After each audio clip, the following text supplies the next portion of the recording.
This is an experiment, and it might go terribly wrong, but we'll see what we can do. I thought it would be a really good idea for me to read some books. And I have this camera that I just got, and I like reading books, and I like you, and I don't see you very often, so I thought this would be a good way to take care of both things. The first book I'm going to read is called The Big World and the Little House by Ruth Krauss, with pictures by Mark Simon. So here we go, and we'll see if it works.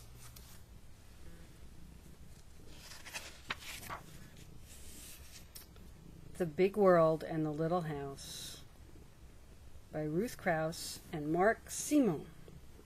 Well, Ruth Krauss did the writing and Mark Simon did the beautiful pictures.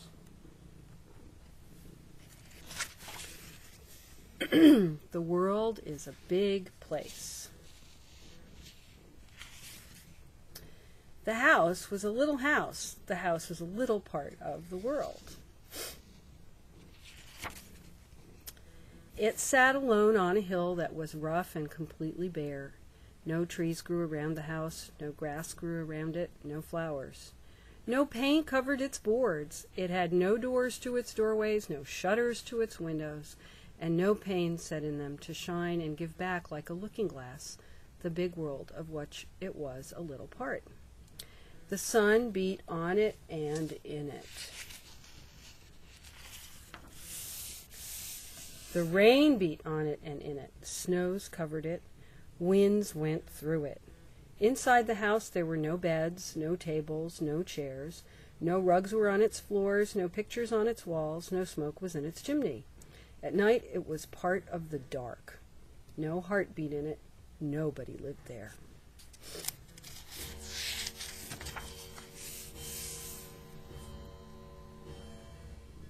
Then a family came to stay. There was a grandmother and a grandfather and a mother and a father, 2 boys, 2 girls, and a dog. They all got together and put doors in the doorways and glass in the windows and shutters to shut over the glass. Then Grandpa took the shutters off again. "I think they're silly," he said. They painted the outside of the house pink with white trimming. They planted grass seed, and soon there was grass. They planted flower seeds, and little blue flower blooms came up through the grass, and roses on the bushes.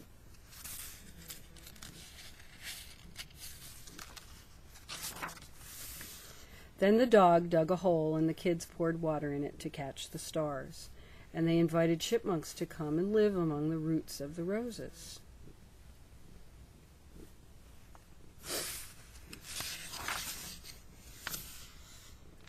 Inside the house, the family put beds and little beds and big tables and little tables and big chairs and little chairs. You could put your feet on the chairs and it didn't hurt them, except one with a white velvet seat. The father put down a little blue rug with a black sheep on it, made by a lady in Canada. Then he put 2 kinds of clocks, one that did keep time and one that didn't keep time. When somebody said, "Hurry, it's nearly 9 o'clock," you could answer, "Oh, but my clock says it's 2 o'clock. And it's always 2 o'clock someplace," which is a fact. You could even add, "What's good enough for someplace is good enough for me." Grandma painted the walls of the rooms white. Then she changed her mind and painted them all canary yellow, with one wall special for drawing pictures on. It was also special for washing them off. You could have bears on your walls one minute, and the next minute you could have airplanes. She put a bell on the front door that made everybody jump when it rang, and she sat too hard on a chair and broke it and never fixed it. The mother built a special bed for the dog with a special flea-proof mattress to it. Then the children put up some shelves and put a lot of books on them. There was a book about an elephant, one about Indians, one about submarines, and one about cavemen living long, long ago. And there was one called Principles of Psychodynamic Analysis of Culture, which name the kids liked to yell but couldn't understand it. Their mother said it was, oh, all about something or other that they would and they would understand it when they grew up. They put a telephone in, and if you got the right number, you could talk with somebody in China.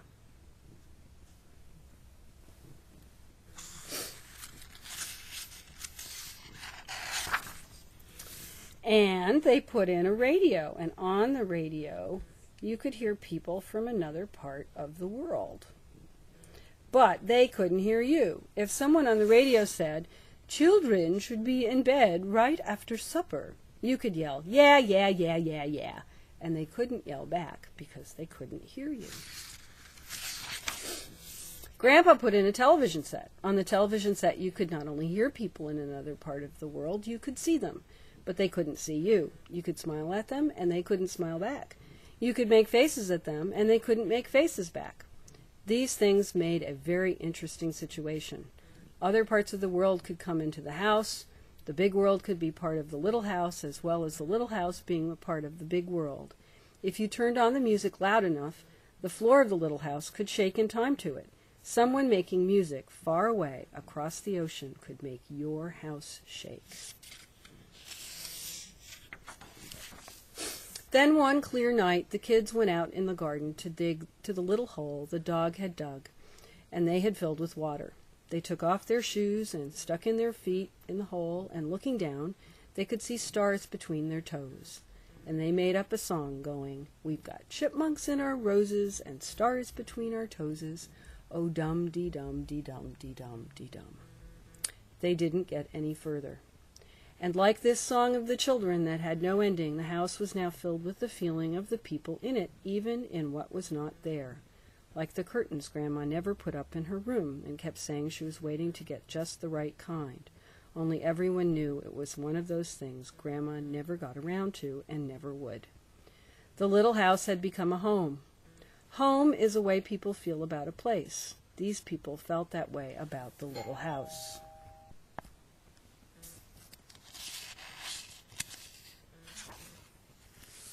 Some people feel that way about a room, which is just part of a house. Some people feel that way about a corner.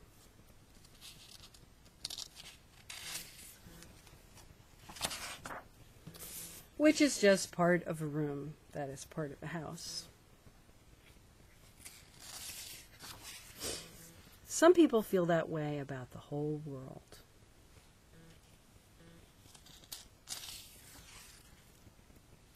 The end.